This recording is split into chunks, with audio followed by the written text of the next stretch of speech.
on this. And I will start admitting people.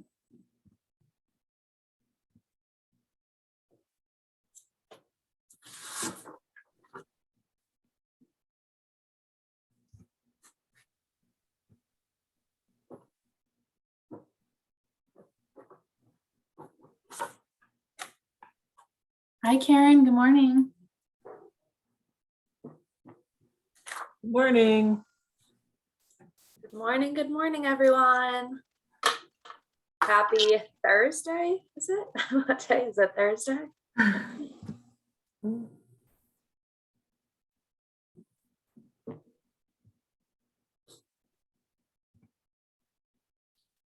You guys seen those memes? That's like still processing 2020, but seeing that 2022 is coming up in 4 months. Oh my gosh, yeah. That's how I feel with like campaign starting and ambassador training starting. I'm like, wow, we're really there.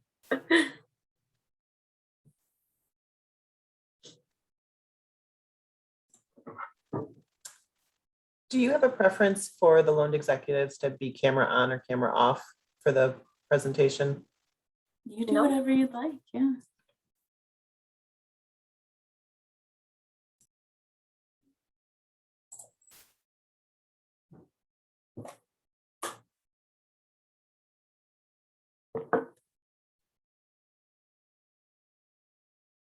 Bridget, that made me think of, when you were in school and like you'd come back after winter break and you'd have to like write the date out on every piece of paper. And I would always write the wrong date after Yep. the new year for like the entire month of January. And then I'd finally get it right in Mhm. February. Very familiar.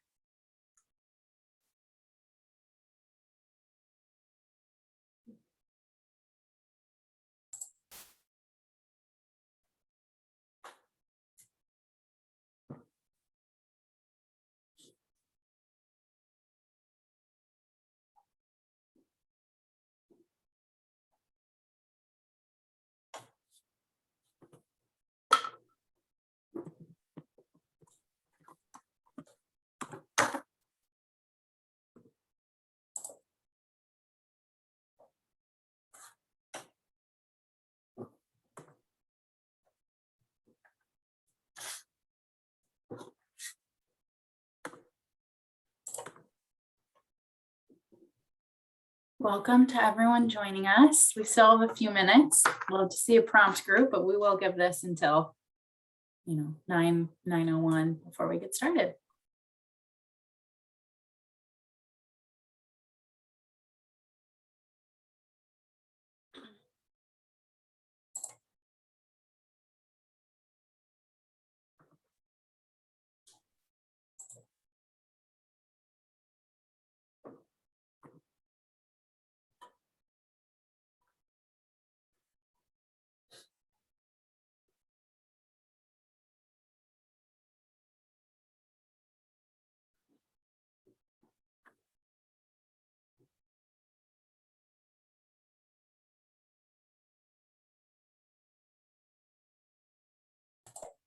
Hi, Nicole. Good morning. Good morning, Bridget. How are we doing? I'm good. How are you? Good.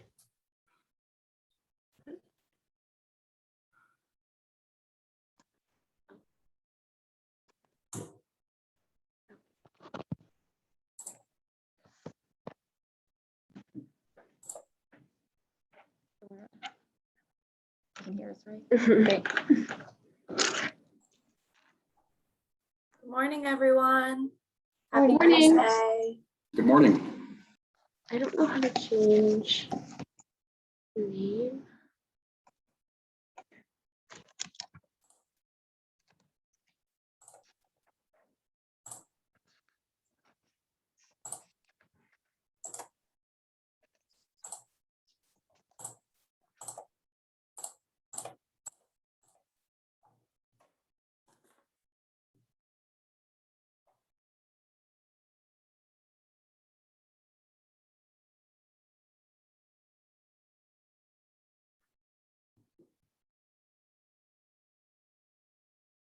All right, I think we should still wait a minute or two, but just want to say good morning again to everyone and thank you for being here. We'll get started shortly.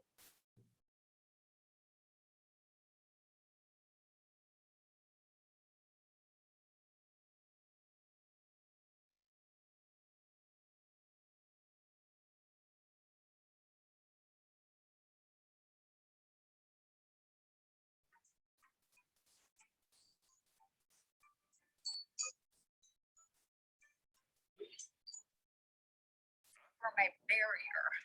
This one is for your snoring. I don't snore that. This one is to block the light from your phone. This one is to protect me from your feet and your unclipped toenails. I try to cover it. It just that protection from your general Look at this. self. This is not very romantic. Love you.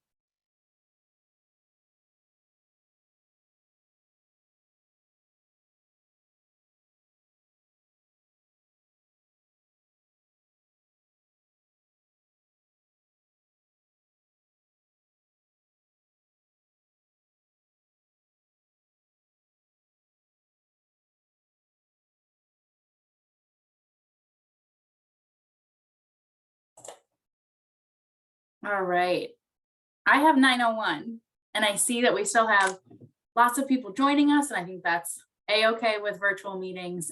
We are expecting a good amount of ambassadors. We're always so impressed with all of you who sign up for the very first session. So thank you so much for being here. We can go ahead and get started. Taylor, if you want to queue up the presentation. We are just, so glad that you're here. My name is Bridget Tischler. I'm a senior account manager at United Way of Greater Milwaukee and Waukesha County. This will be my 4th campaign and my 2nd year running ambassador training. And I'm joined with my wonderful colleague and co-host Claire today. Hi, everyone. Good morning. My name is Claire Smart, and I am also an account manager at United Way. This will also be my 4th campaign, and Bridget and I are just really excited for you all to be here. So thanks for attending. And we have our, we'll have lots of colleagues joining us for their sections later, but we also have behind the scenes Taylor doing all of her magic. So Taylor, if you want to say hi or wave. Woo, Taylor. Hi, everyone. Good morning. Awesome. Thank you so much for being here, everyone. I'm excited to get started. Go ahead to the next slide. Great. Before we begin, we just want to say, of course, a few things. Just know that this session is being recorded, but if you feel comfortable, we would love to see your face on this lovely Thursday morning. So be sure to turn your camera on. Also know that your microphone is muted, and Taylor will be sure to make sure that everyone's muted as the training goes along. If you have any questions or comments about anything throughout the training, please be sure to share those in the chat box. And also know that any resources and materials that we talked about will be emailed to you after the session. And so we'll make sure to get all of that to you guys. Great. So what are we going to talk about today? We have an hour and a half together, so I promise we have lots of good content. Of course, we're going to give you an update on where we're at as an organization for 2021. You're going to hear from our colleague Nicole from Community Impact after that about the work that United Way does and what we fund. Then you're going to hear, of course, about how to plan your campaign. We will get into specifics about that, share some best practices, some success stories, some things that we think worked really well last year. You'll then hear from another colleague about volunteerism and how that's a great tool for your campaign. And lastly, we have 2 wonderful ambassadors from local companies who have joined us, and we'll do a little Q&A with them at the end. So hopefully you'll have some questions for them as well about what their campaigns look like at their companies.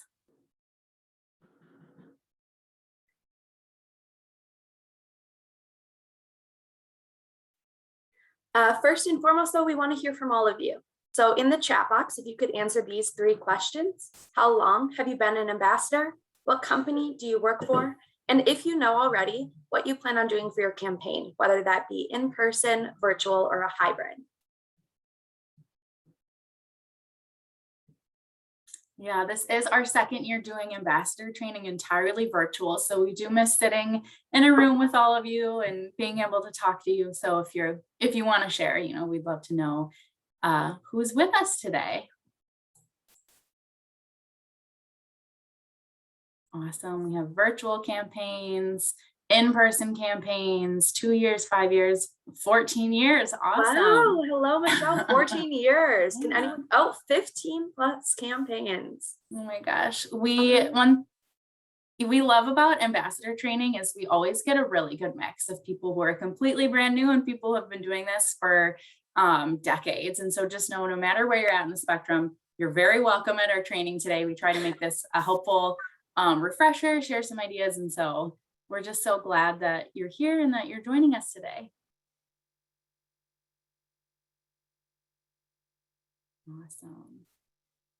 Okay, this is for any of you who said you're new. Maybe some of you are still wondering what you signed yourself up for. No, what is an ambassador and what is your role? So as an ambassador, your role is to help run your United Way campaign at your company.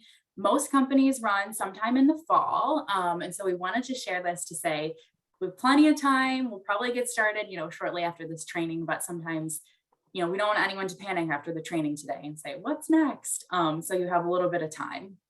We find that campaigns are usually somewhere between 1 to 2 weeks, but every campaign at every company is different. We have some really successful campaigns that are 1 day and some really successful campaigns that are a whole month long. So just wanted to share all that information so you can start to think about what would be best at your company. Another part of your role is working with us at United Way and your loaned executive. So loaned executives are individuals that we bring on full-time, August through December. They're here strictly to help us with campaign. They are doing their training. Many of them are in this training with us right now. We're so glad that they're here. And that just means that you have extra support from United Way for your campaign. So really glad to have our LEs be joining us. And lastly, but most importantly, your role as an ambassador is to help your community. By helping run a United Way campaign at your company, you're able to make direct, sustainable, long-term change in our community. And so just know that your role is incredibly powerful in what you're doing, really able to help so many. We couldn't do what we do as an organization if it weren't for all of you. That is not an exaggeration, it is just the truth. So we are really so grateful for all of you here today and for your help running wonderful campaigns at your companies.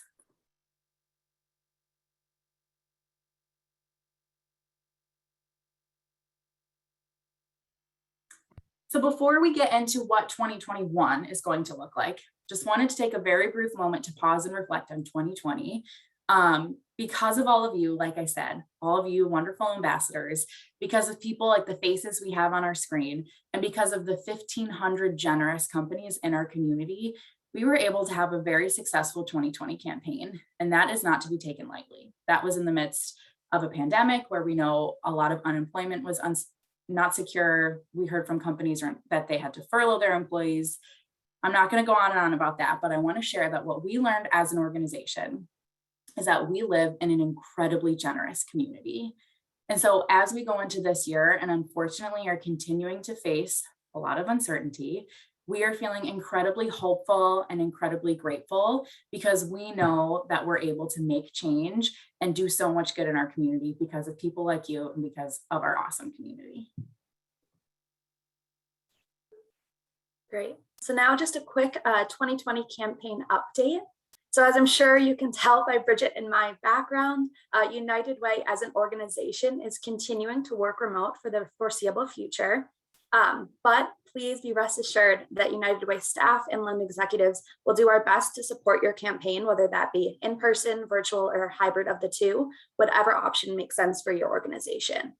With that being said, we will also have both paper materials and virtual resources available. We're going to get into that a little bit later when we talk about campaign planning and resources, pledging, all of that stuff. So stay tuned. And also just to say all of this, it's really important that health and safety continues to be a top priority of ours, both for our team and yours. So we're going to do whatever we can to make sure that everyone is healthy and safe during this time. And we just really appreciate your patience and flexibility. So next, it is my pleasure to introduce Nicole Angersano from our Community Impact Division, who's going to talk a little bit about our work. Thanks, Claire. Good morning. I want to echo, first of all, the gratitude of my colleagues. I say this every year, and some of us go way back, but we can't run this campaign without you. And we are grateful and humbled by the extra work you put in on top of your actual day jobs. These are our actual day jobs, right? So this is what we do for a living. The fact that you all do this on top of the incredible work that you do. I want to give a special shout out to my agency partners on the call. This next part is a little bit of a love letter to them, but I know I saw Pearls Curative, Catholic Charities, and I think New Concept. I hope I didn't miss anybody. But it's the program partners, it's these agencies that we partner with and support that have just been getting it done this past year, and I have just enormous gratitude for them. So thank you for being here. Let's get down to business. Who are we? United, I think a lot of folks, especially the newer ambassadors, I think people have heard of United Way. We've been around a while. We have pretty good brand recognition. We tend to be featured during NFL games, which, as you know, people seem to like to watch those. But people aren't necessarily sure what we do. Raise money, right? Because there isn't a person on the call that probably hasn't been asked for money before. But they're less sure about my side of the business, which is what we fund. We are, in fact, the largest non-governmental funder in this community. Our dollars stay local. We invest in needle-moving community change. The dollars come in and they go back out the door to our agency partners. Who do we? No, you're fine. We're right there. Keep going. Who do we fund? This is a snapshot of people in the area. You can see the breadth of our reach from prenatal care to end of life care and everything in between. You'll see also by counties here, some of you are, I think, working out of our WOW counties, Waukesha, Ozaukee, and Washington, where you can see what our most used programs are in those spaces and what our footprints are there. Yes, we serve more people in Milwaukee County, but we serve across the 4 counties. And I can tell you, and I think my agency partners would agree, folks don't care where they get the service as long as it's accessible and they're treated with dignity and they can get there literally and figuratively. So when we think about the 4 counties, we're trying to think about them less of units and really about a community of nonprofits, volunteers, and advocates that are working towards the better good. You'll hear this a lot and you'll see this a lot in our materials. We have 3 main pillars of funding, health, education, and financial stability. And I'll talk about each of those, but I'm going to let you in on the little secret that some of you already know. These aren't independent of each other. We used to represent them in like a bar chart, or they were buckets, right? Instead of this circle on the right here. And we realized that was giving, painting an inaccurate picture, because here's the thing. When one of these improves, the other 2 tend to improve as well. When parents have family wage earning jobs, they're able to keep a roof over their head. When you keep a roof over your head, your child is probably going to go to the same school for that school year. That's going to build academic performance. When you have a job, that's often, not always, but often comes with health insurance, which we know is a huge part of health improvement and health outcomes. So while we talk about these 3 things, and we afford people opportunities to donate to these 3 things independently, we know they're not actually independent of each other. So let me talk about what we mean when we say health, education, and financial stability. Our health portfolio supports programs that help people live independently and with dignity, regardless of their age, regardless of their ability status. We want to make sure everybody has access, not just to care, but high quality care, regardless of ability to pay and regardless of insurance status. And when we talk about care, that also means mental health care, dental care, whole body care. We cannot have communities who have to rely on the emergency room for their medical care. We need medical homes for folks. We need to make sure that everyone has preventive opportunities. We want to make sure, lastly, that everyone is healthy and safe in the neighborhoods where they live. Our education objectives mean that developmental milestones are met, that kindergarten isn't the first day that a young person is being exposed to literacy activities.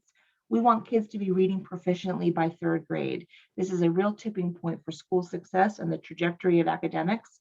We want to make sure that we're doing what we can do to put reading preparation in place. We want kids to graduate from high school on time and then be ready for that next step. That may be employment. It may be academic. They may have a military goal in their future. But let's put them on a path for success. And most importantly, let's put them on a path where they have options, where they can make that choice for themselves. And lastly, the financial stability objectives. We want to make sure folks can meet their basic needs, People need to have jobs. They need to not just have jobs, but they need to have career opportunities so they can advance in those jobs when appropriate. We want to make sure people are paid fairly and treated fairly at work. And we want to make sure, this is the thing about a lot of people in our community. They're literally living paycheck to paycheck. They're living month to month. When we talk about savings, when we talk about assets, that's a concept that people who aren't being paid or don't have family livable wages can't even begin to consider. We don't want people just to survive. We want them to thrive. And that includes building wealth, building future generational dollars for their families. So how do we do all that? Number one, my favorite thing about how we fundraise is the community fund. The community fund is what affords us the capacity to do allocations across those 3 issue areas that you just saw. This is where we have an opportunity really to do scalable impact. We want to make sure that we have emergency funds set aside. Never before has that been more relevant than this past 18 months. So the community fund, when we're given the opportunity, when people ask me, what should I give to? First of all, people are going to give with their heart and their head, and they're going to give where they want. But at the end of the day, if there's a tie goes to the community fund. If they really are interested in having the greatest, most diverse impact, that's the community fund. So let's talk a little bit about COVID response. I keep saying what a year, and then I realize I have to adjust accordingly because we've been out of our office except for a couple spurts since March 13th of last year. And I remember at the time thinking, okay, this is going to be a few months of some really tough stuff, and we're going to do it to mobilize support and get agencies what they need. I did not know that in August of 2021, I would still be sending out masks and hand sanitizer. Yesterday, we helped an agency do some purchases for some tables so they could increase their social distancing in their workrooms. This isn't over.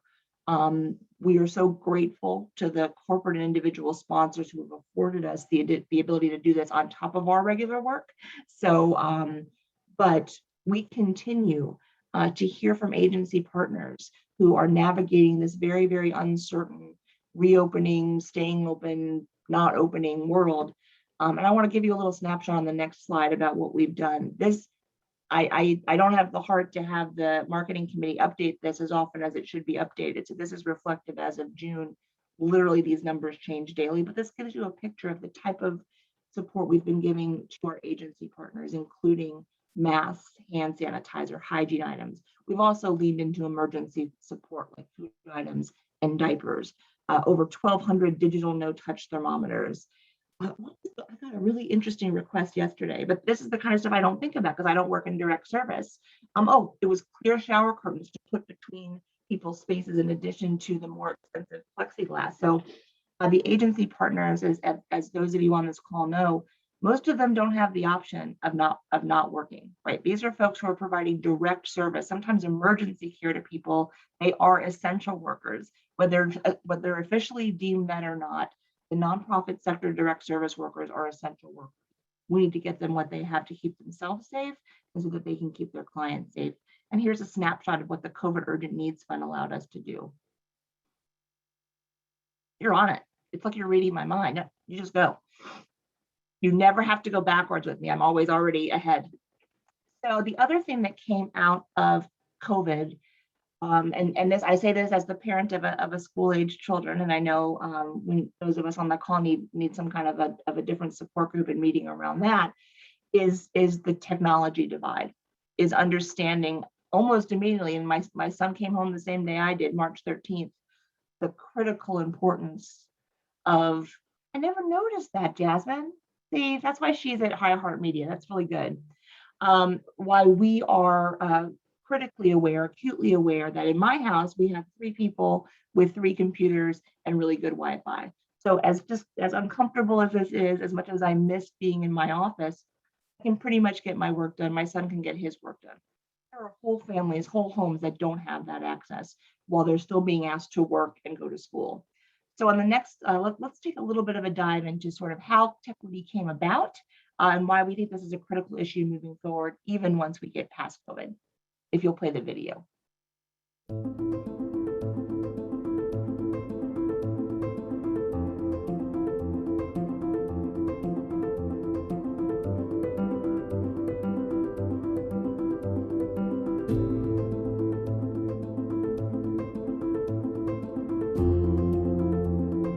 23% of Milwaukee households do not have internet access. And we know that people of color in our community are the ones most impacted by this divide. COVID-19 has opened our eyes to how important technology and internet service are to our community. Americans who don't have access at home rely on libraries, schools, and offices to get connected. Now, these options are severely limited, and so is the ability of our community to look for employment, pay bills, file unemployment claims, and much, much more. This digital divide has affected the lives of so many, but United Way and partners are ready to meet the challenge with a new initiative. Tequity. Tequity bridges the digital divide by providing critical technology resources like computers and internet to those who need it most, like households with school-aged children, people seeking employment, and vulnerable populations such as those experiencing domestic violence or homelessness who can use the internet to find help. The work of Tequity is more than just hardware. The initiative will support community-led programmatic investments in digital equity access, skill-based volunteer experiences, technology training, and policy and systems change action. The work of Tequity has already begun. United Way and partners provided laptops for nonprofit agencies and for students at Milwaukee Community Schools and hotspots for members of the community to access the internet to continue education or to work from home. Your donation to our Tequity initiative will supply students, families, and individuals with computers and internet services. Join the fight. Visit United Way, gmwc.org to get started.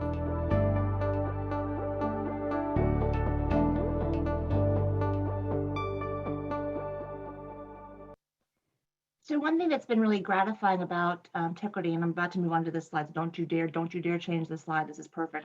I'm going off script again, is understanding its applicability beyond COVID, right? And really thinking long and hard. And I hope changing the way as a community we think about internet access, which for decades we've treated like a luxury item, which for decades we've said, like, if you can afford it, great. If not, go to the library, go to Starbucks.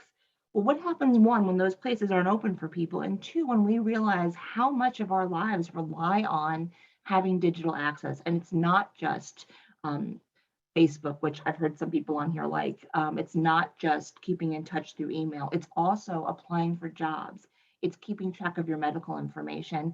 I would have been lost last year without having the internet to stay in touch with my son's teachers as he learned remotely, and quite frankly, track his assignments online. So these are not luxuries. These are essentials, and we want to make sure that we're working on a policy standpoint to have internet in everyone's home, regardless of ability to pay.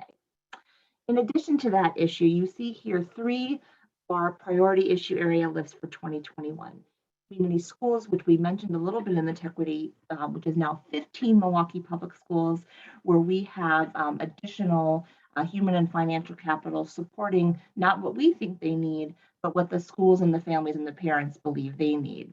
Reducing barriers to employment and advancement with a particular lens on making sure that our Black and Brown community members have equal opportunity, have access not to just getting jobs, but also to getting promoted and retained.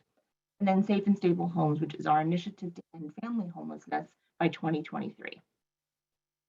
Each of those issue areas has more information online. We can get that to you. Sometimes particular campaigns or businesses have an interest in one or more of those. We have a bunch of customized information that Bridget and Claire can direct you to. Really, really proud and but also humbled and nervous to launch our 2021 racial equity portfolio.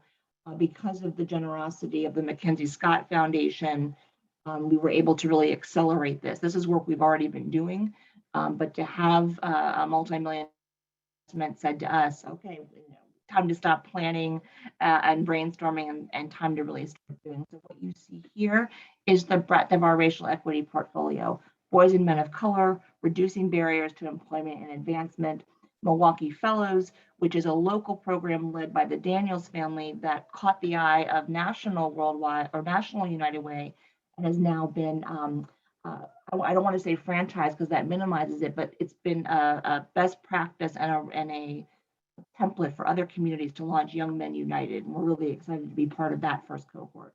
Johnson Controls has invested in our nonprofit leadership in this space. So we're going to have some particular resources available to Black and Brown nonprofit agency executive directors and executives to make sure that they have seats at the table, and regardless of the agency's ability to pay. The UW Credit Union Equity Partnership, which afforded us sort of our first very specific racial equity strategy investments, which we did back in March and April, and which were led by community members and not by United Way staff. So I staffed it, I provided some support, but the community members vetted and scored and made the awards. And we're hoping to do more and more of that with the funding, this multi-year funding, the last bullet, which we'll be announcing at kickoff at the end of August, and what that looks like and how people will have access to those dollars. Also new in 2021, hot and still hot off the presses, and not as hot as it was last time I did this presentation, Right to Counsel. When I talk about our policy work, I really am talking about both little p and big P policy, and this is a big P policy, and it's a big win. What Right to Counsel says is that if you are a tenant who has been entered into the eviction process, so an eviction has been filed or you're already in that, you have absolutely a right to legal counsel, regardless again of ability to pay. We are supporting this by funding legal aid and legal action to make sure that there are enough attorneys to do this. And here's the thing, and I want to be very clear. You may still lose your case. This may be a rightful eviction. We know sometimes that's happening. That being said, the power imbalance between landlord and tenant is already tenuous. And in most cases, almost all landlords have lawyers and almost no tenants do. So we really wanted to equal the playing field just from a matter of fairness. We also want to avoid evictions. Let's help with mediation. Let's help figure out if they can transition to a cheaper apartment. Let's figure that out before an eviction goes on their record, and then they really have trouble finding affordable, dignified spaces to rent, because that stays with you for years. The Family Flex Fund is another opportunity for us to infuse dollars and person power into making sure that one of our eviction prevention efforts is sometimes folks don't have enough money at the end of the month. And even if the rent is paid, that's because they had to forego utilities, they had to forego food in some cases. Let's make sure that more of our agency partners and community members have access to emergency flexible funding so that we can, again, bridge some of those gaps in a way that doesn't lead to eviction. You heard me mention the Milwaukee Community Schools Partnership. We're thrilled that this year we're extending that model into Waukesha County. Hawthorne is our first school, and there'll be all sorts of information about what that looks like too in terms of volunteer opportunities and supporting that school in a new and unique way. And also brand new, we are in our second week of Ride United. This is a wonderful partnership that pairs the I think the people skills and social landscape of United Way with the incredible delivery capacity of DoorDash. And so what we're doing here is working with Hunger Task Force. So far, about 250 seniors have had food delivered to their door rather than having to come to a site to pick that up. That's great in times of COVID. It's great in times of transportation or some of our seniors' health limitations. We want to make sure that we do this really well and that this becomes a best practice. So again, 250 boxes, no cost to the family, Hunger Task Force doing their thing, and a really strong partnership that we hope to see extended to some other needs. All right, now I'll take a breath. Bridget, my way over time. I don't even look at the clock. I just keep talking. Thank you. Nicole, you're right on time. I was trying, but I get excited. So yeah, we definitely have a minute or two. If anyone has a question, you're welcome to take yourself off mute or put it in the chat for Nicole at this moment. I hope what you're getting a snapshot out of is the breadth of our work, is the fact that we're not stagnant, that every year we are reassessing, okay, what needs aren't being met and how can United Way meet them? And if we can't meet them, who can? One of the sort of self-reflections we've been going through is really like, what did my friend tell me the other day? Just because I'm invited doesn't mean I have to go. We don't have to lead every initiative. We do have to understand what it and what our best role. When we do lead an initiative, that's because we've done that assessment and we believe it's a real issue that matters. Our donors care about it, and United Way is the one to do something about it. And that's why you're seeing things like Equity and Safe and Stable Homes. Deeply appreciate you all spending this time. I know you have a lot of information to go through. I'm available at any time to answer questions. I'm so happy to see people I know and love on this call, and thank you. Thank you for all you do for United Way. Thanks, Nicole. Great. Yes. Thank you, Nicole.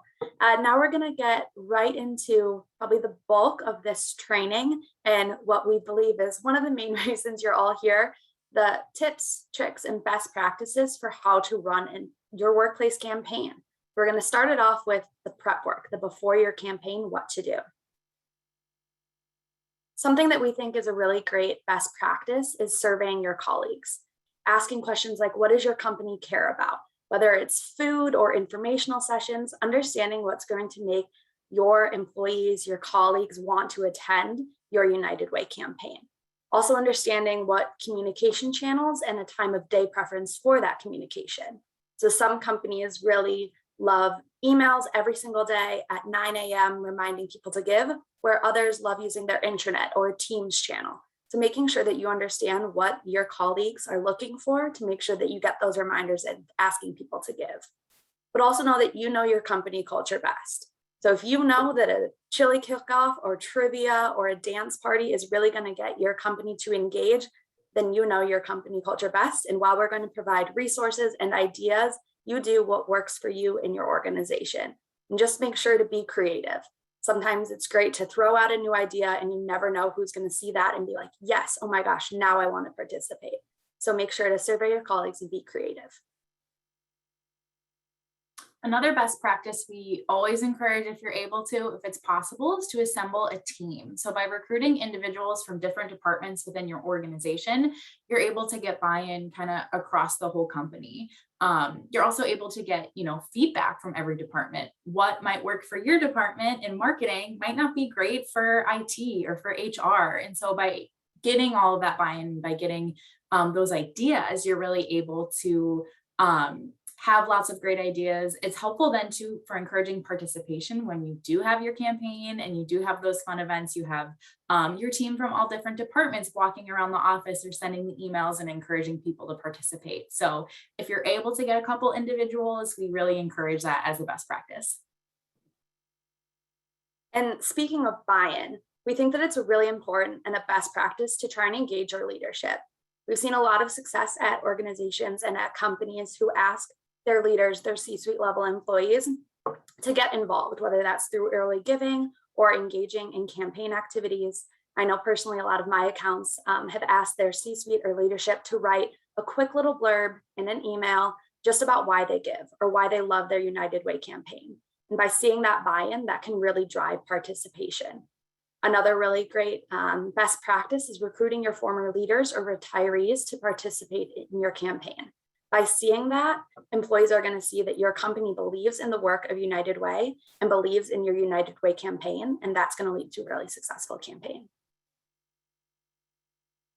Another great important step in planning your campaign is to review all of the resources that we have provided for you. So we're not going to show you every single thing that we have available. I am going to direct everyone to our campaign planning website first, because that's where it all lives.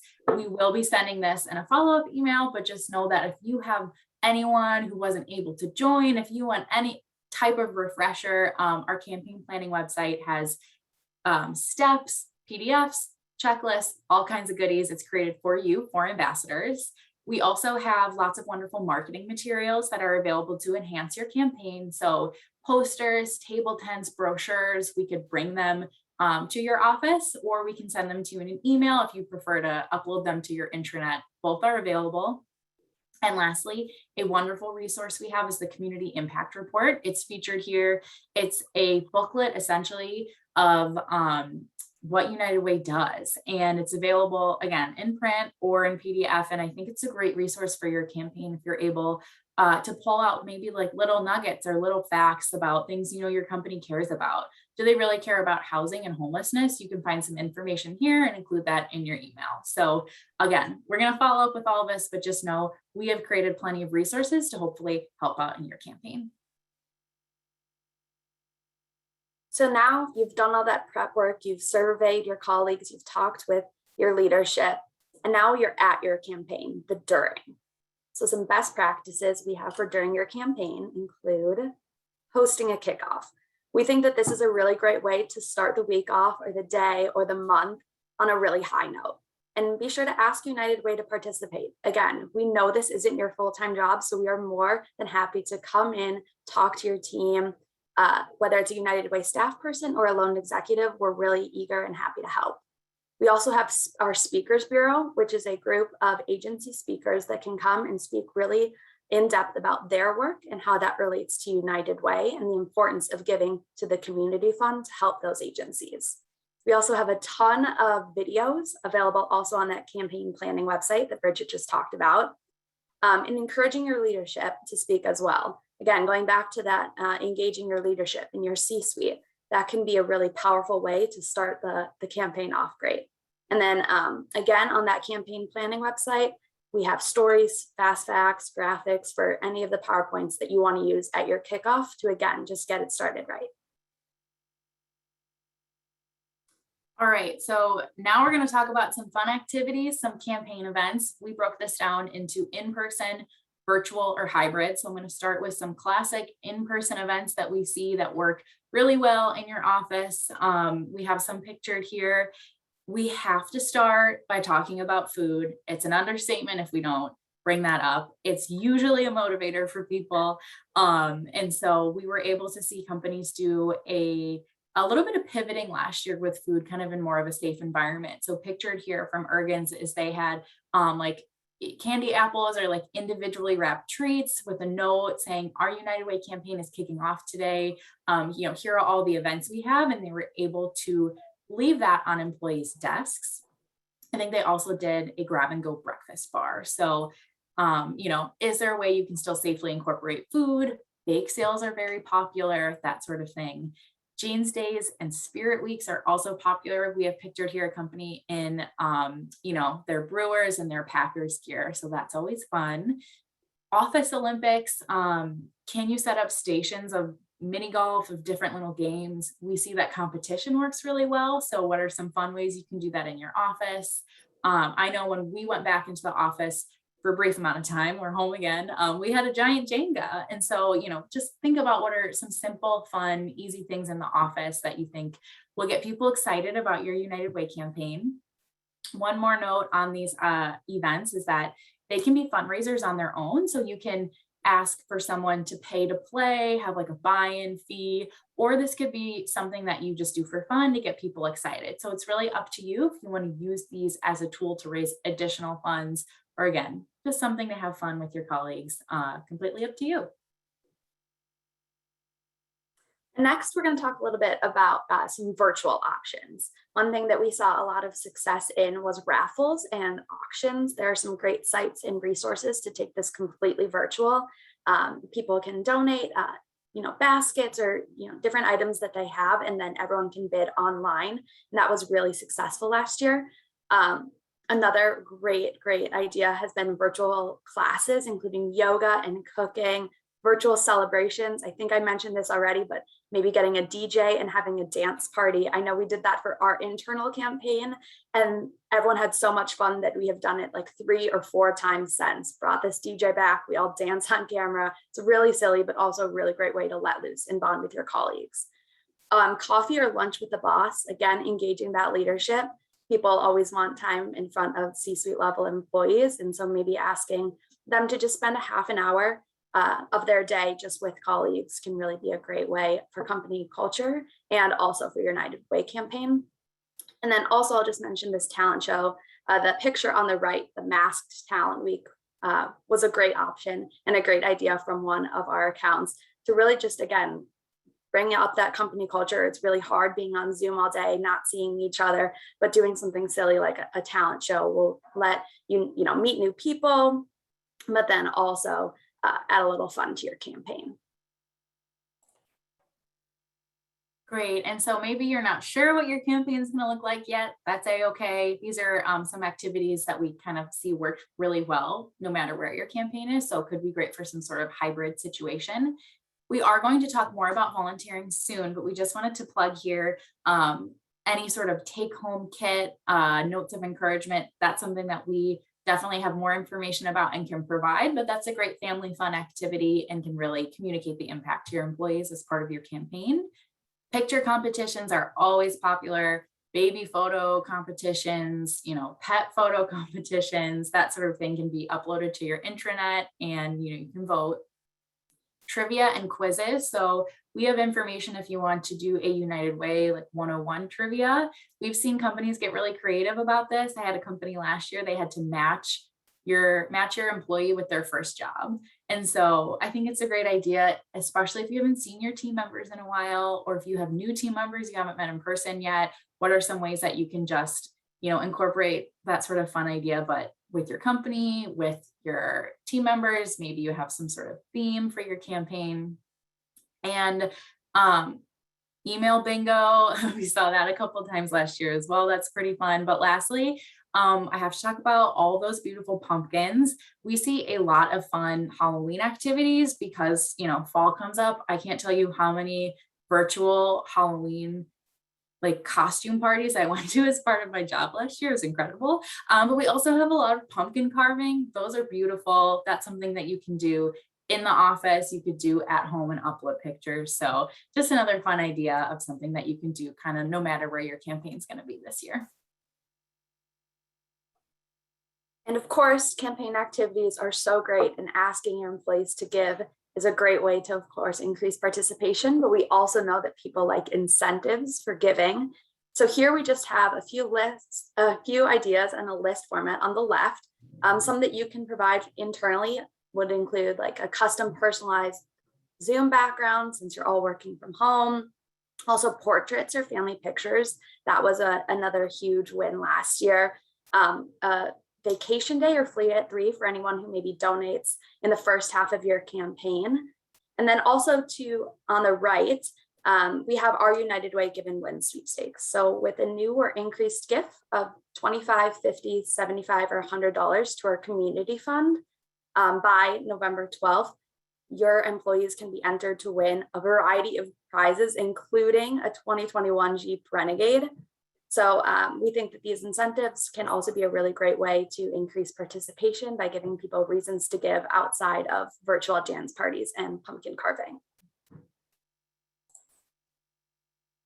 All right, so another important step during your campaign is to communicate not only the fun campaign events, dates people need to know when they should get their pledges in, but also really to communicate the why. We encourage that you send communication daily, but that's really up to you and the length of your campaign. We have provided email templates to hopefully make that easier on you if you'd like to use those. But we also really want to take a moment to talk about our success stories and the beautiful videos that our marketing team creates. So pictured here on this slide are real individuals locally who have been helped by United Way of Greater Milwaukee-Waukesha County, which means these people have truly been helped by your donation. And so by including their stories, that's a really great way to get people involved. We know at our organization, the number one reason people don't donate is because they say, no one ever asked me. They were just never asked to give. And so while it is not your role as an ambassador to feel like you need to ask people for a financial gift, it is your role to ask them to consider going to kickoff and to get involved in the campaign and to do the pumpkin carving and to just learn a little bit more about the work we do. And then if you are sharing some of our success stories, sharing some of our videos, you are allowing us to make the ask for you. So please consider using those in some of your communication tools. We think they're great. And lastly, we have our impact calculator on our website. That's another great tool where you're able to go in and put in your gift amount. So I could say, I'm Bridget, I'm going to donate $100. I press enter, and then it shows specific examples of where your gift goes. So we know that Nicole talked about a lot of great work we fund. We know we have a big mission. So if you have people who maybe want more specifics, anyone who's really into numbers, they want to see that, that's a really great way to showcase the power of your gift. Great. So now you've run your campaign, you've had your kickoff, you've done your special events. What to do next? We think that it's really important and a best practice to share your results with your company. Did you hit your campaign goal? If so, celebrate it. Have a campaign closing, invite that DJ back, have some food if you're in the office, celebrate that week, that day, that month that you were able to come together as an organization for your community. Also be sure to promote any corporate gift or corporate match and really thank your donors. We are going to do our best to thank them and make sure that they understand how important and how valued their gift is. But also we would really appreciate it if you as ambassadors would do that as well. Another great thing after campaign is to think about if anyone at your company wants to be involved with United Way year round after the campaign. We have a couple of donor networks that are eligible to anyone who's giving $1,200 annually. So that is $100 a month. So there may definitely be donors at your company who qualify and might want to get involved in some of these donor networks. These groups get together, they network, they volunteer, they just stay engaged year round. I'm not going to read them all. I'm going to highlight two of them. Our Women United group is the largest in the world. That's not a typo. That's something we're very, very proud of. And our Pride United group is new this year. So that's for LGBTQ+ professionals and allies. And so each of these groups has an initiative they're really passionate about. And if you have anyone at your company who you think might want to learn more, just let United Way know. And we are happy to meet with you to talk to you more about what these groups do all year long. And of course, we would be silly not to bring up how to collect your pledges, how to make your donation. So we're going to talk a little bit about a few options that we have. So some pledging options include online pledging. We have a free online giving site called eWay that can be set up for your employees. This does require a little bit of setup time. So if that's something that you're interested in, be sure to let your Lund executive or United Way staff person know as soon as you do. We do have paper pledging again this year. This can be dropped off or picked up by United Way Lund staff or Lund executive. And then also for special events, new last year, something that we had to kind of pivot to was an online credit card page. Again, that requires a little bit of setup time, but it's something that we have available again this year. And again, United Way staff or Lund executives will be more than happy to pick up your special events cash at any time, whenever it's convenient for you at the end of your campaign. United Way also has a giving tool called Salesforce Philanthropy Cloud. This is a year-round engagement tool where a company can have all of their giving and all of their volunteerism in one place. So if this seems like something that your company is interested in, just let us know and we're happy to talk to you more about Salesforce Philanthropy Cloud. And next we have Jen Bernard from Volunteer Engagement, who is going to talk a little bit about our work. Awesome. Good morning, everyone. Show of nods. Can you hear me all right?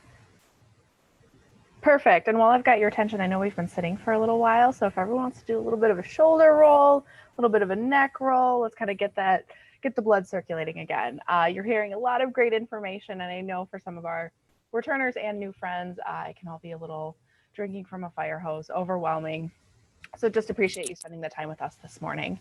I'm just going to talk really briefly. I think I got like 7 slides, but want to talk about volunteerism as you can use it as a tool with your campaign. Certainly things are looking a little bit different these days. All in the chat, we're looking at different types of campaigns this year, and we want to just equip you with the information and the tools to make your campaign how you want it to be.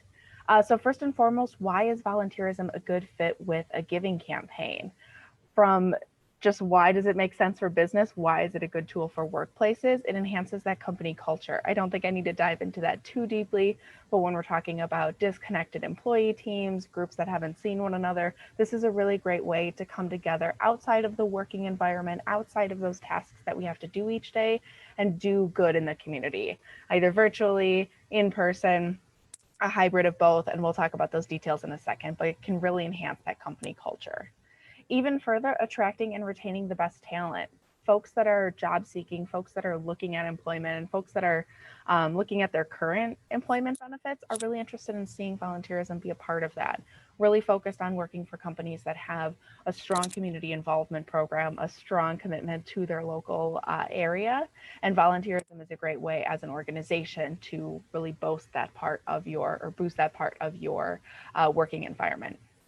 Increasing employee happiness and productivity when folks feel further connected to something outside of their working day and again their area community, they feel happier, they feel more productive in their workday, and that increases, of course, an organization's productivity altogether.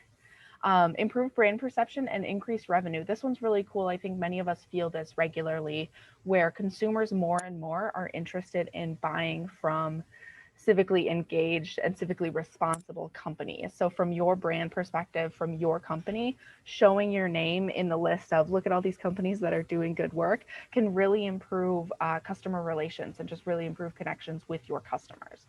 And certainly, again, in a time where we might not have the opportunity to go to conferences and go to leadership development opportunities and all that good stuff, having a volunteer experience can really enhance that.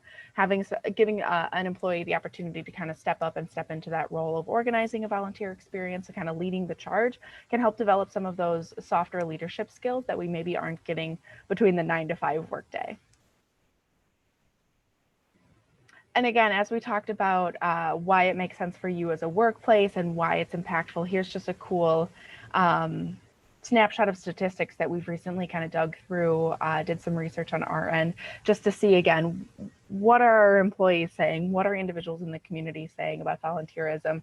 And how are they connecting with their workplace for those purposes? So just another highlight slide on kind of why volunteerism makes good sense for business. And you're probably wondering, what the heck has volunteerism looked like over the last 1.5 years, and how can my team get involved? We have a number of really great ways that have both come out of the last year and we've been honing over the last number of years that your team can engage with. So we're very much aware of the fact, as Bridget and Claire mentioned earlier, our team is mostly working remote. I'm in our office today, but we know that the virtual and remote setting isn't going to go away. We know that folks are still going to want to be able to connect virtually over computers via for health reasons, or frankly, that's where the workplace is going and allowing more of that flexibility. We know that that's here to stay. So we'll still plan to offer meaningful ways for employees to connect with one another and connect with the community in that virtual and remote space. On-site at the workplace, we've slowly but surely gotten back into this a little bit with companies that have capacity in the space to do so, but we bring the volunteering to you. These are those kit pack experiences I think we mentioned earlier. These are really great to tie in with your campaign kickoff as well, because folks get a full snapshot of what United Way is all about. They have the opportunity to try on United Way with a volunteer experience, hear a little bit more in depth about that particular issue area and the kits that they're packing, and then of course hear the overall message about your giving campaign. So we definitely recommend those, as it makes sense for your workplace, of course, to tie in with that kickoff or sometime during your campaign or any time of the year, of course. In the community, again, slowly but surely getting back out into the community. Our partner agencies, many of them are on this call, as Nicole acknowledged, have been doing such amazing work and oftentimes do appreciate volunteers to come in and assist with a lot of that stuff. And that's been a little on hold or a little more subdued over the last 1.5 years. So where it makes sense and where everybody feels good about it, we are connecting those passionate volunteer teams to our partner agencies to make sure a lot of that meaningful work can still get accomplished, again, in a safe capacity. And lastly, we really saw an uptick, probably not surprising, in our family engagement asks. Many individuals were experiencing more time with their families over the last 1.5 years than they may have had prior.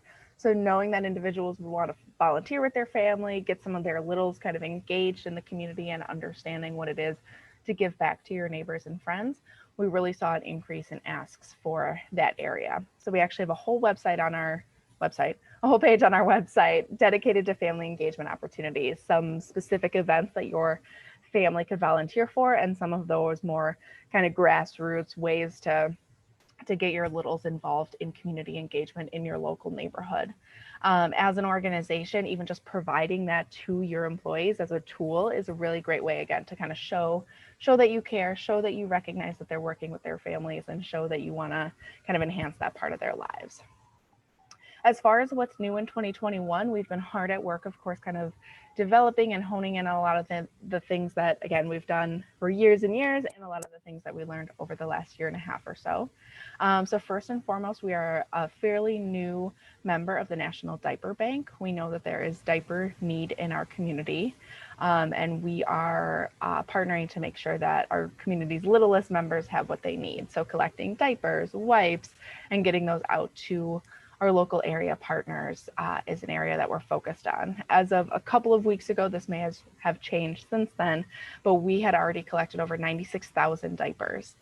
So we know that they're going out the door, actually, as I speak. One of my team members just left with the van, and we know that more will need to get out into the community. So that's a really great way that your team could plug into supply drive, collecting those items. I love recommending a little competition if your workplace is as competitive as ours, having your, call it marketing team and your HR team or whatever the case, kind of compete against one another to bring in the most diapers for that diaper bank. Really cool way to kind of engage folks. We have a Lunch, Learn, and Do virtual volunteer series. We've since done 2. We'll have 2 more coming up next month, and then the following in November. And that is an opportunity for individuals to virtually connect. We'll take a deep dive on some of the topics that Nicole touched on briefly, and a couple of our upcoming issue areas. And then individuals will have the opportunity to volunteer directly with that impact area. Again, lots of new virtual and remote options. We'll continue to bring those up and make those available to your team members as the year goes through. And then certainly, like I talked about, interested in connecting small teams or individuals with those offsite or on-site volunteer experiences as it makes sense for your workplace. Just some highlight key points to remember. I wasn't listening that entire time, Jen, I'm so sorry. Pay attention to the slide. So what you're thinking about here, a lot of this is related to, of course, some of the campaign topics. But first and foremost, check out our menu of options. Everything I just rattled off about is listed on our volunteer site. We're continually updating it as new opportunities become available and as things, of course, pop up in our work. Get that leadership buy-in, again, pretty similar to the campaign side of things, but certainly having that message kind of come from the top down of we care about our community and here's how we're showing it is really, really impactful for employees to see. Sharing those data points, statistic points, and of course, honing in on what makes sense for your organization can really make it feel customized and get folks engaged further. Frankly, start small. Gosh, we have companies that have been volunteering with us for years and they have 2 really successful events each year, and that's it. And it works really well for their organization. They're super impactful, super engaged events, and it works well for their setup. We have other groups that do monthly volunteer projects, and again, that works really well for them too. So certainly start small, certainly kind of survey your team members to see what they'd be interested in and celebrate those wins. If you organize one volunteer project yet this fall for 10 of your members to go out, or excuse me, 10 of your employees to go out to one of our member partner agencies, that's wonderful. And that's plugging into, again, an organization that they may not have otherwise heard about. That's plugging into the community in a way that they maybe haven't been connected to, especially in some time here. So definitely kind of think small and think of that more kind of grassroots and how you can get started that way. And then reach out to United Way via your loan executive. We're here to make this easy and fun, and again, related to your campaign as much as you want it to be. All of the resource development account managers have a volunteer engagement point person assigned to them. So reach out to that person, reach out to your loan executive, and we work collaboratively as a team to make sure that you feel supported from campaign, volunteerism, community impact, from all sorts of different angles.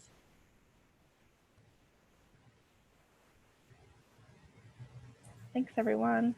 Thank you, Jen. Sorry, we don't have a slide for questions, but we do have a few moments. If anyone has a question for Jen about anything volunteer related, we'll just pause if you have questions.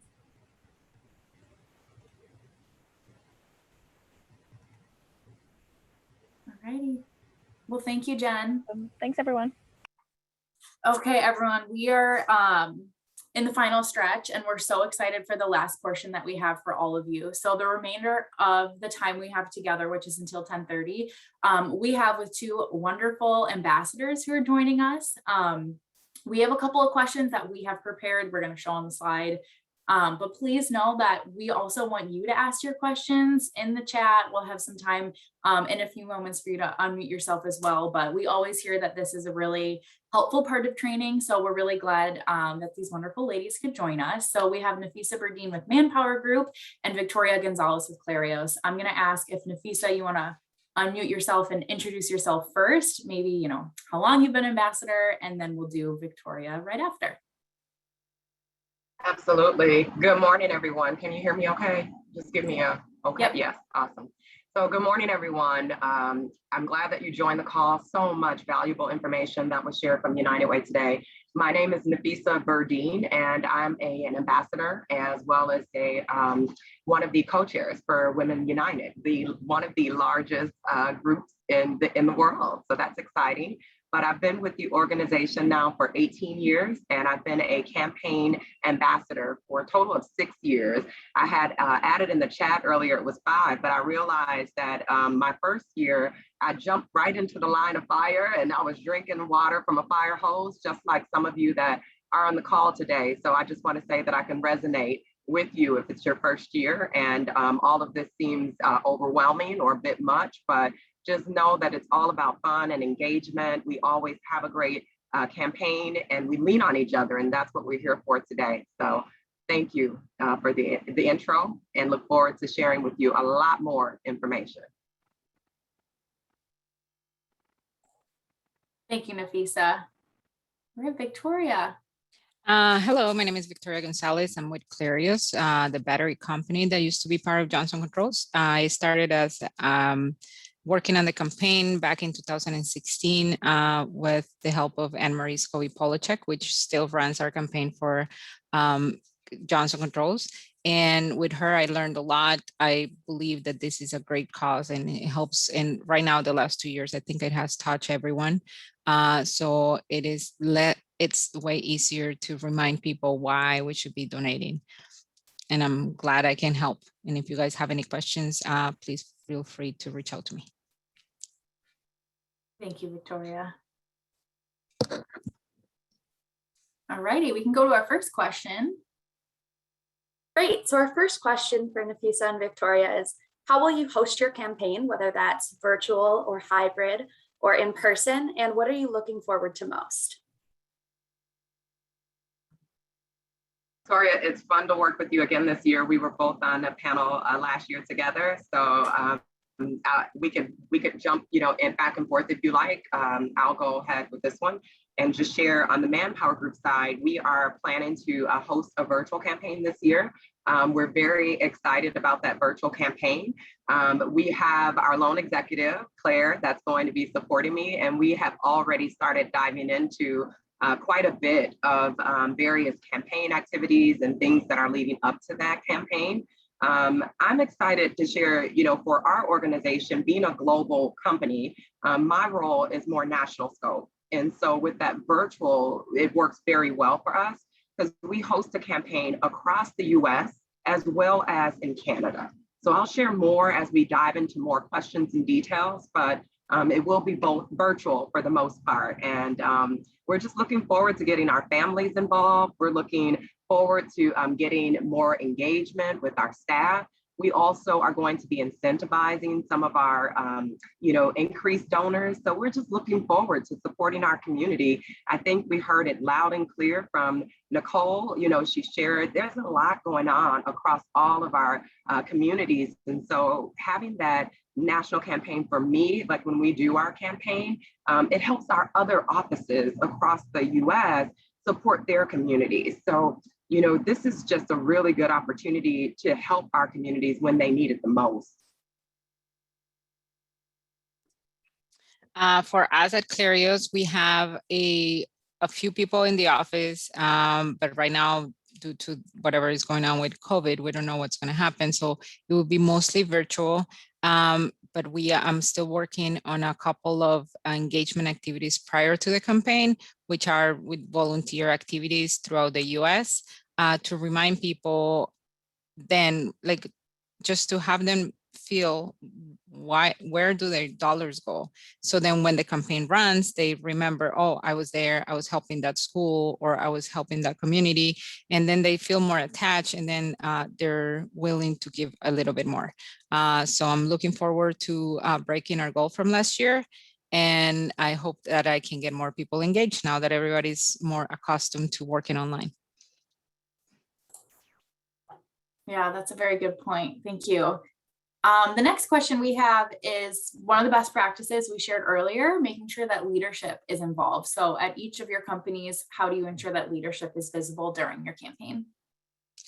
So from the start, Clarios and United Way meet and they talk about the goal, what's going to happen. And then I am very lucky to work with a great team of leaders that are willing to back us up in activities and in these campaigns. So we have a couple of new leaders that are eager to start working on community activities, and we need to make sure that they are involved throughout the whole process. So the employees see them, the employees follow the leader, and then the leaders are willing to start like friendly competitions to ensure that the campaigns run successfully.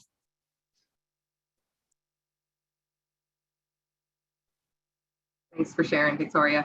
On the Manpower Group side, for us, leadership is extremely important at our headquarters as well as in the market. So we engage leadership right in the beginning. Our leadership have a meeting with United Way. We talk about strategy, we talk about goals, and we establish where the needs are. And then from there, our senior leadership team, they actually select an executive team that manages, supports me with echoing that message. So I was trying to think of how to word it, but so they recruit a ton of vice presidents, directors to support me with leading that message. And so from our executive leaders to our senior leaders to myself and all of the champions that we recruit, there is leadership all across the board to really take that message from the top down. So with that, we have our leadership team. We also have just a various amount of champions that are recruited.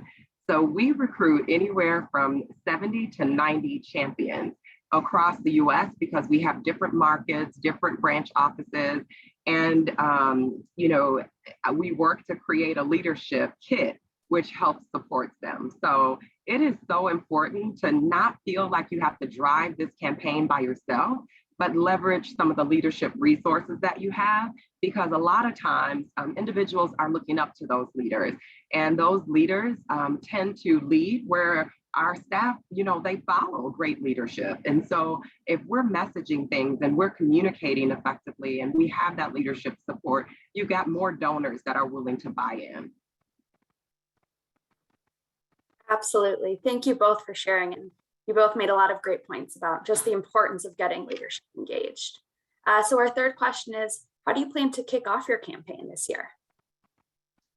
So at Manpower Group, we always have a celebration kickoff. If we're in person, it is such a party. It's so much fun. Virtual, it was the same way. I love the idea of the virtual DJ. So I'm taking some ideas already. But we always have such an amazing kickoff, and our leadership team hosts last year in 2020, I'll speak specifically to that, we hosted a virtual kickoff. And the virtual kickoff included what our campaign activities would be. It included who our leadership team was, who our executive sponsors were, and our executive sponsors internally, it's an internal terminology. It's basically who's helping me to lead the campaign from that top down. So our executive sponsors are sending their message. Last year, we had a video that was created, and the message was included with family. They had the little kids on there. And we just, we really create a fun campaign so people don't feel like there's so much pressure, but we're doing well in the community and we're having fun at the same time. Like, we're making such a big impact. So what I always try to say is, like, be creative, create fun, create engagement and camaraderie, but also, keep in mind that, we're supporting such a good cause. And that's our main reason for doing all of what we're doing during the campaign season. So any of our messaging, our communication, I always try to, reference it back. So with our campaign kickoff, it's an hour long, and we keep it short, but it's fun and engaging. So in the past, we have done the parties at our company with lots of attendance and usually cookies or some nice treat at the end, in which we get people from United Way to come and speak. But we also, last year, we did it virtually.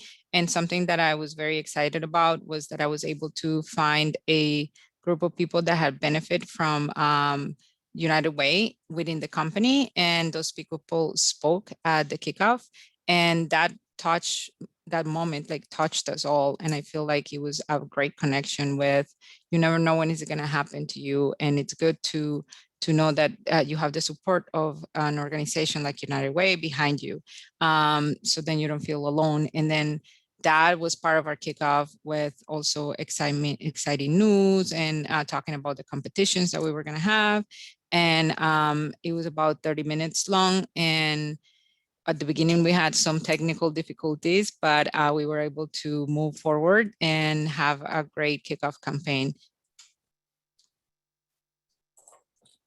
Thank you for both of that. I love getting, family involved, getting employees involved who, have benefited from United Way services. So again, just the more the merrier, I think is a great tip. Our next question is a fun one, and you two always have such great ideas, so no pressure, but how do you engage your employees? And just in general, if you maybe want to talk a little bit about any campaign activities that you're either planning or that worked well last year. I know that people love hearing about different campaign events at different companies. So as I was mentioning a little bit before, we are creating volunteer opportunities prior to the campaign. And I feel like this is a great opportunity for people to get engaged with United Way, for people in other locations outside of Glendale, to start connecting with that United Way person, finding out what's going on in their community. We are even though we were part of Johnson Controls in the past, as Clarios, we're a new company. So in the last 2 years, we have been growing. And I feel like part of that growth is for us to engage with the community. So there was no better way of doing that than through volunteerism. So we're trying to work 2 plans. One will be a drive for schools, and the other one will be a more hands-on activity. I feel like that will be the part that will engage more the employees prior to the campaign. During the campaign, as I was mentioning too, there's a lot of friendly competition. We usually have the leaders support us and start within their teams trying to be better than the other team and get a little bit more money than the other team.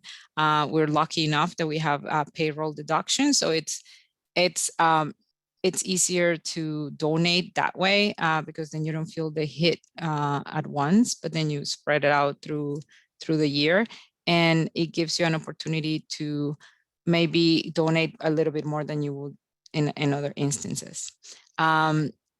So those are the activities we have so far planned, and then we'll do other little activities. We usually do our campaign runs for 2 weeks, and we do the kickoff, a touch point right about halfway through the campaign, and then we do the closing, in which we talk to the employees, do raffles, and try to remind them how much we collected and where the money is going to go, and thank everyone for their participation. Victoria and her team always have such great ideas. I agree. There's so much that you can do with your staff and just creating engagement overall. I had mentioned, we tried to really last year involve the family because we were working remotely and we were working so closely with our families, whether they were our pets or our kids or our spouses. And so last year we went off of a theme that we used the year prior. and it was Shine Your Light. And so we had asked individuals on our internal platform on different days of the week, there was an opportunity for them to shine their light. And so for some of them, we would, one of the themes was shine your light on your coworker, because our kids or our pets were our coworkers. So it was fun to see who we were working around. It was shine your light on your favorite nonprofit organization. So it was good to see what type of organizations were coming through. I looked at it as who else can we partner with so we could try to grow some of what we're doing across the markets. We talked about your favorite quote, wear your favorite sports apparel. So this gave them an opportunity to share it on our internal platform. And then what I would do every day is anyone who was engaging automatically entered to win prizes. And the way we collected prizes is in the beginning of August, so right around now, I start working with our procurement team, and they send out letters on behalf of the organization to collect various prizes from our vendors. And so we have anywhere from, I would say 50, recently it's been a little bit on the lower end because it's harder to give virtual prizes than it is to give like a physical prize. So recently we've been anywhere from 50 to maybe 75 prizes. And they could be, this has been for like a gift card for a tablet or a gift card for purchasing an item at Office Max or Staples, or, we're giving those virtual gift cards and virtual things that have been donated from our vendors because it's tax deductible for them. And so they donate those items and then we essentially donate them, gift them to our staff. So as they're submitting and entering things, we pick random winners, and those winners are incentivized. At the end, we identify who those winners are. It's celebrated in our internal communication. And then we also have an auction.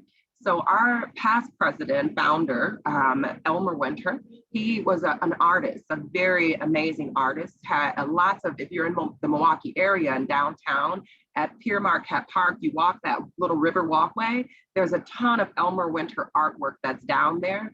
So feel free to check it out, but we do a lot of his acrylic paintings have been auctioned off, and those have brought in really good dollars for United Way. We also have done some baskets, so some gift baskets in various departments. They'll raffle them off. The baskets may not, they may be worth maybe $50 to $100, and we get, anywhere from $400 to $500, maybe more for a basket. So we think about some of those things and what could drive our special events. Special events always bring in really good dollars.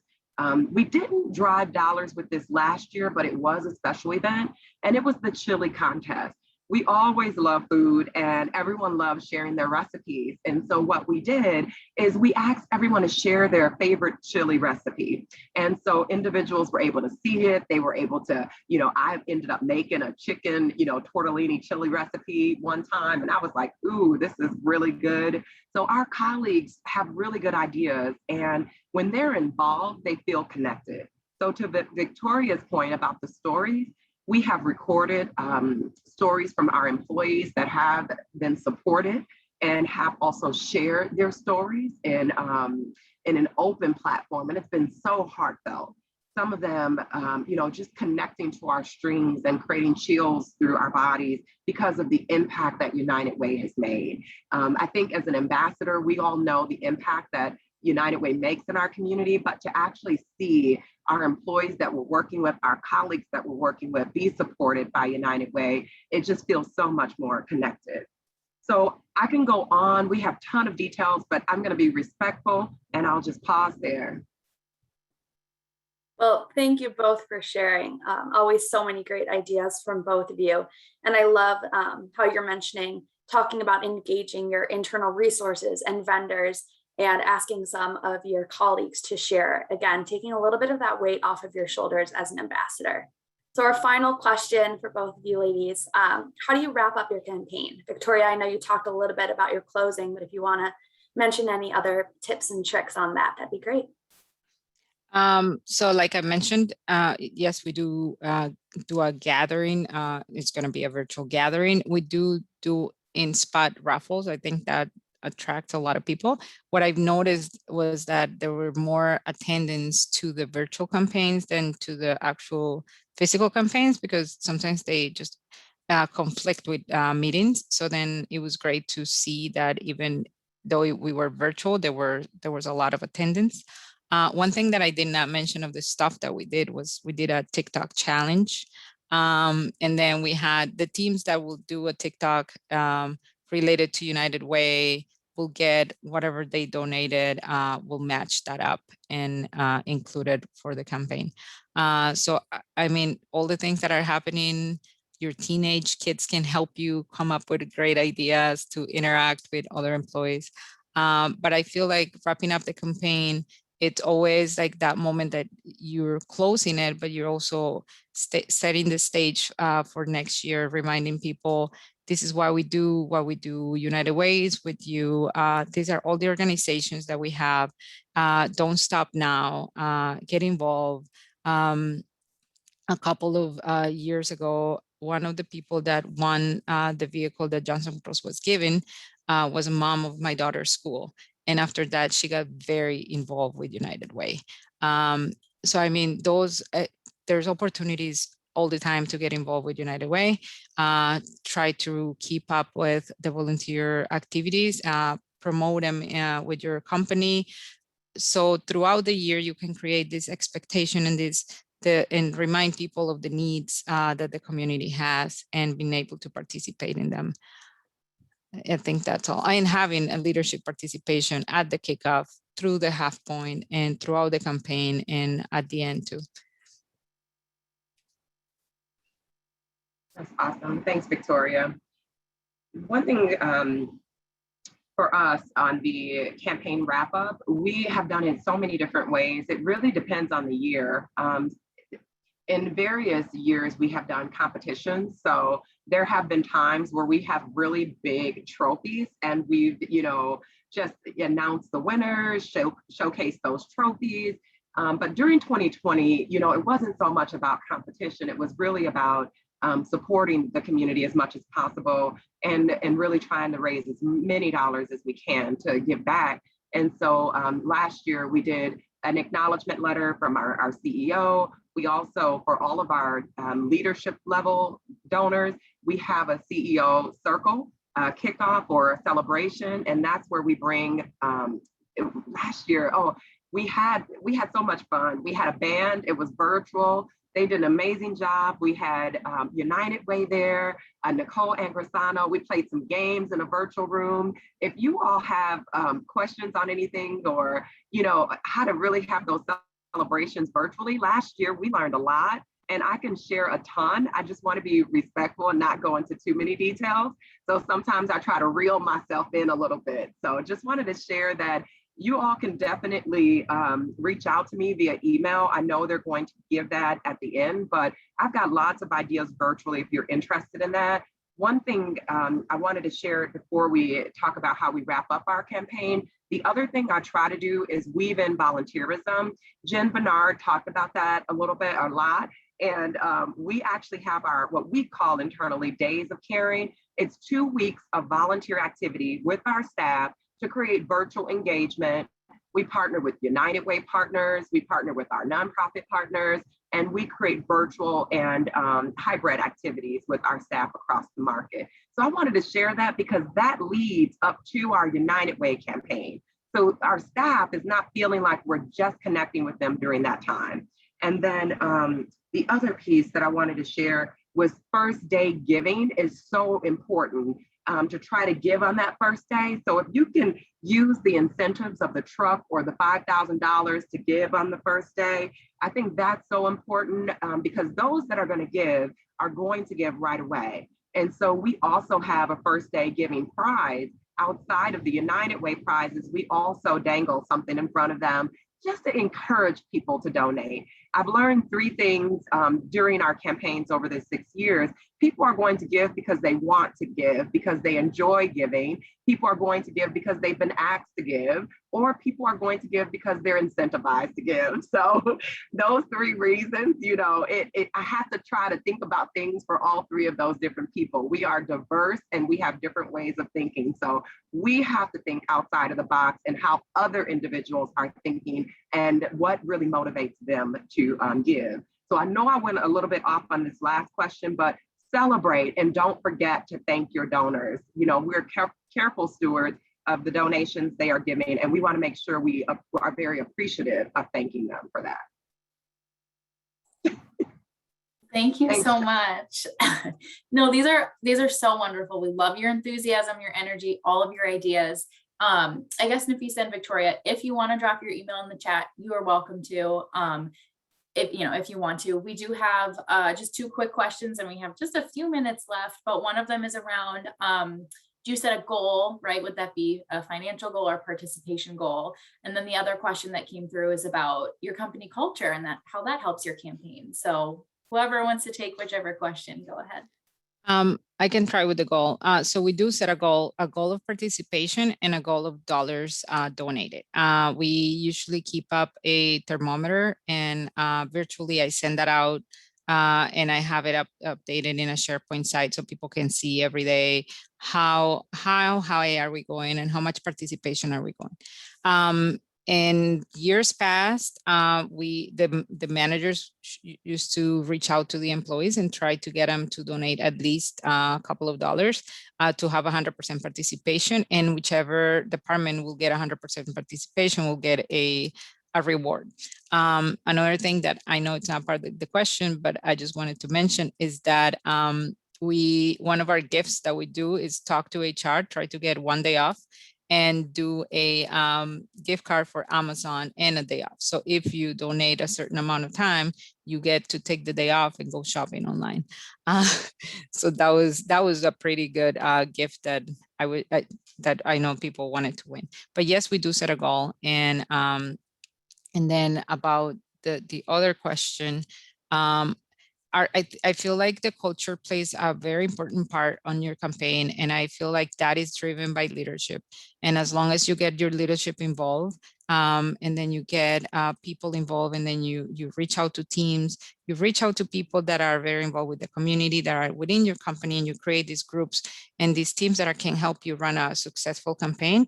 I feel like that helps for everyone. Like sometimes people don't feel connected to me, but then if they know that Jenny perhaps is their teammate and she's involved with the community and she's part of the committee, then they'll feel that connection. So I feel that culture has to be driven through leadership. Nafisa. I would definitely echo that message, Victoria. That first question talks about the role that leadership plays, or I should say, the second question talks about the role that leadership plays in the culture of the company, and the first one's focused on goal. So we do work with United Way very early on, and we establish a goal that we're able to attain. We look at sponsorship levels that we're able to accept and meet. We also look at our employee giving goals as well, and we establish those. And to Victoria's point, we just communicate. People like to see where we're at with our goal. I've had some individuals increase their goal just to meet a certain level because they want us to, do well and meet that and obtain that goal. We also have some individuals, what we try to push with our goal is we really try to push a leadership giving level. So all of the donor networks that United Way has, DLS, Women United, Tequity, all of the different donor networks, we are pushing those with our staff so that those increase the level of donations that are coming through as well. And they also see the benefit to them. So the one thing I share with them is, hey, you're donating at this level and you're supporting our community, but look at this benefit that you see as you donate at this level. You're other individuals in our community, other leaders, you're building your network, you're broadening your network. So it's a really good incentive to give through there. And then as far as the culture, yes, that should come from leadership down. That's why we recruit our executive team. It's why leadership really supports with echoing the message. Our culture is that individuals, tend to see what is leadership and what do they want us to do, and then they follow. So it's let's get this message out there that it's from our leadership. I am running and supporting, and there's 3 executive sponsors this year supporting me with that message. But let's run this campaign and make sure that we attain those goals and we close in well. Thank you so much for sharing that and all of your wonderful ideas. That's about it for our time today. So again, thank you, Victoria and Nafisa, for your support. We're so glad to have you here. Thank you to everyone who joined for being an ambassador. We're grateful for your support, and we will follow up with all kinds of resources after this. So thank you everyone for being here. Thanks, everyone. Have a great day.